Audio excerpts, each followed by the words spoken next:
Hello everyone, my name is Christo and I'm a senior at the Wharton School concentrating in finance and accounting with a minor in music. Today I'll be talking a bit about the Joseph Warren Scholars honors thesis I've been working on throughout my senior year. My thesis is intended to explore the topic of capital raising in the sports industry, particularly regarding professional sports teams and their relationship with the public equity market. My thesis question is thus, why are sports team IPOs uncommon? To provide a bit of background info, aside from the fact that I've long been an avid fan and follower of the English Premier League and European football in general, I initially became interested in this topic during my 2018 summer internship at PJT Partners. During my internship, the most significant deal I was staffed on happened to be a live sell-side deal involving a sale of a professional sports team most everyone would know. While working on the deal, being exposed to numerous precedent transactions across different sports leagues and growing more familiar with the business side of the sports industry, I noticed that most all professional sports teams were owned privately, with ultra high net worth individuals as primary owners or investors. Now, professional sports teams are for-profit business operators as they primarily sell products such as match tickets, broadcasting rights, sponsorship rights, and merchandise to generate revenue. In order to do so, teams employ management, staff members, coaches, and players requiring immense payroll expenses. Moreover, sports teams own physical assets such as stadia and facilities that require substantial capital expenditures. To put this into perspective, during the 2016-17 season, for example, the English Premier League clubs generated a record revenue of 5.3 billion euros. Of this total league revenues, wage costs alone constituted 2.9 billion euros, which is about 55%. Moreover, these wage costs has historically been rising at a rapid rate, increasing about 9% just from 2015-16 to 2016-17 season.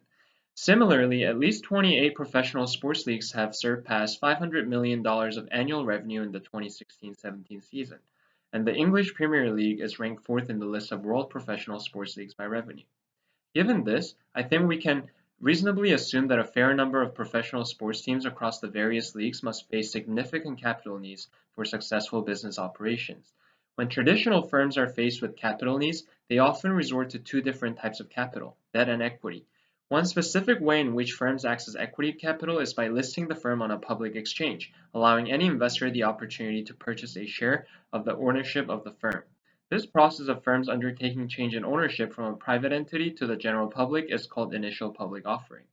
While this route from private to public ownership via IPO has been a common practice for the general business landscape, starting from the creation of the Dutch East India Company in 1602, this process seems far less common in the case of professional sports teams.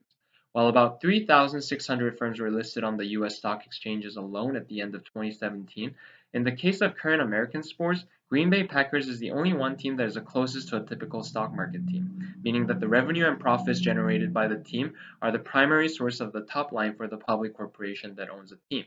However, Green Bay Packers shares do not even trade on a public exchange and acts more as a collectible item. Otherwise, the NFL, MLB, NBA, and NHL all provide zero stock market teams. There are indeed a few teams that have public market exposure, New York Rangers, New York Knicks, Atlanta Braves, and etc., but these teams are owned by parent companies whose core businesses are engaged in other activities. This is surprising considering that the four major leagues have 123 teams total and are among the top five professional sports leagues by revenue in the world. Rarity of IPOs in the sports industry can also be observed in Europe. For example, the Stocks Europe Football Index, which covers all football clubs listed on a stock exchange in the EU, suggests that out of all the European football leagues, including numerous lower division leagues, there are only 22 clubs currently traded publicly as of today. To provide some additional information, during my research, I've also found that at least with regard to European football, an industry where sports team IPOs are relatively more common than in other sports types, sports team IPOs have become increasingly uncommon. Starting from year 2002, when Dow Jones Stocks Europe Football Index data becomes available, there has been a gradual downward trend in terms of the total member count of the index. For example, in 2002 there were 34 members, whereas now in 2019 there are 22 members. The English Premier League had a huge impact in this downward trend. In the case of British football clubs, 27 teams had listed stock by the mid-1990s as broadcast revenue soared after the English Premier League was founded in 1992. Owners basically wished to cash in on the suddenly increased value of their assets. However, their selling shares to the public was deemed a failed experiment. Most listed teams failed to pay dividends and their market value crashed.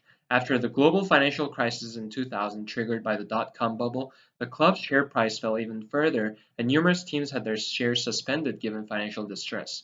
To make matters worse, the compliance costs under public company regulations exceeded £100,000 a year, and many private investors were turned off by that. As a result, most of the football teams exited out of the public equity market in the early 2000s, and by 2012, only 3 British football clubs remained publicly traded. Since then, British clubs have continued to avoid the stock market. Now there are only 2 British stock market football clubs, Manchester United and Celtic FC. Returning to my JWS thesis with this background info in mind, my thesis attempts to answer why are sports team IPOs uncommon in a comprehensive, academically validated manner utilizing both qualitative and quantitative analysis based on empirical evidence. My hypothesis is that the downsides of an IPO must more often than not outweigh the benefits for private sports team owners to take their teams public. Then I attempt to tackle this hypothesis using 3 main angles: managerial disincentives, financial disincentives, and operational disincentives. First, for the purpose of this thesis, managerial disincentives refer to any impediment in the organization and coordination of the activities of a business in order to achieve defined objectives. Existing literature and empirical evidence point to several potential managerial disincentives. Dave Russell suggested in 1997 that the greater financial discipline imposed by public ownership may negatively affect clubs' investment decisions regarding player capital expenditures, potentially leading to worse post-IPO performance. Meanwhile, in 2008, Ito, Frank, and Lang argued that football clubs, along with all sports teams, have a genuine incentive to overinvest, as there is a strong correlation between talent investment and winning probability. That said, given this arms race environment where teams try to outinvest their opponents, the added financial scrutiny followed by an IPO may not be ideal, and hence this may negatively affect clubs' decisions to go public. 2010 study conducted by Frank argues that public football clubs ironically have inferior capital tapping and channeling capabilities compared to privately owned football clubs. He said, public football clubs cannot mobilize money injections by wealthy individuals looking for spillovers to other businesses, political and social acceptance, consumptive ownership, or access to cash transactions with money laundering potential. Brian Sheffis in 1999 identifies the managerial motives and drawbacks behind a professional sports team IPO based on the North American sports environment. The major motives he identified were financing construction activity, raising funds for other numerous purposes, and creating an exit option, whereas the drawbacks were leak policy, disclosure requirements, cost, and reduced flexibility. A particularly interesting point observed was that North American sports teams may have less need to rely on an IPO than a European counterpart, because they require less one-off cash outlays to acquire players. This is due to North American sports teams' reliance on trades such as player-for-player exchanges, farm clubs, minor leagues teams that specialize in developing players, player drafts, and free agency. Furthermore, NFL constitution prohibits public offerings of shares in NFL clubs. Otherwise, managerial factors not mentioned by Sheffins, also found in other literature, include need for recapitalization, control, and shareholder activism. Moving on to financial disincentives. Financial disincentives relate to any obstacles in achieving sound corporate finance in areas such as funding, investing, capital structure, and firm value. There is very limited existing literature on the financial motives and disincentives for a professional sports team IPO. Most of the studies relate to the stock market movement of stock market teams. Existing literature points that stock prices of European football clubs correlate with domestic and international league match performance, and also that sports team stocks may even move in the opposite direction of the general market, allowing for diversification. These financial analyses would be very helpful from an investor's perspective. However, they could not be as informative for a team/team owner that is considering an IPO. Therefore, this is an area where I'm hoping to contribute the most to the scholarly community. In order to derive meaningful research findings, I am currently still in the process of data collection. However, I expect to administer multiple one-sample t-tests. Essentially, I will test whether there were meaningful improvements of select financial metrics based on the team's pre- and post-IPO financials. The 4 select financial metrics in my thesis are enterprise value, current ratio, debt ratio, and return on assets to analyze whether an IPO or lack thereof has influenced team's financial valuation, discipline, stability, and profitability. Now I'll compare the metrics from the 3 years prior to the IPO date to 5 years after the IPO date. Due to pre-IPO date data availability, I'm focusing on the European football industry for this analysis, but I believe that the finding for existing financial disincentives or lack thereof would be key to understanding even better the implications of a sports team IPO. This could really help us understand whether we could anticipate future sports team IPOs in the market, especially given the fact that first, strong managerial disincentives are indeed present, And second, existing literature, which I'll go over shortly, indicates that strong operational disincentives are present as well. Therefore, I'm definitely most excited about this piece of my research. Lastly, operational disincentives refer to any hurdles regarding maximizing each team's wins, as a successful sports team operation can be translated as winning more matches. An existing literature conducted by Bauer and McKeating puts a particular emphasis on testing whether a stock market listing benefits European football clubs with regard to their on-pitch performance based on clubs' domestic and international match results. What they found based on the empirical performance results was that European football clubs generally do not benefit from a stock market listing. They further argue that most clubs performed worse after the IPO, while only the lower division clubs, especially in larger leagues, benefited in their home league from a listing. At the international level, neither lower nor higher division clubs observed any post-IPO on-pitch improvements. Based on these findings, they surmised the two following.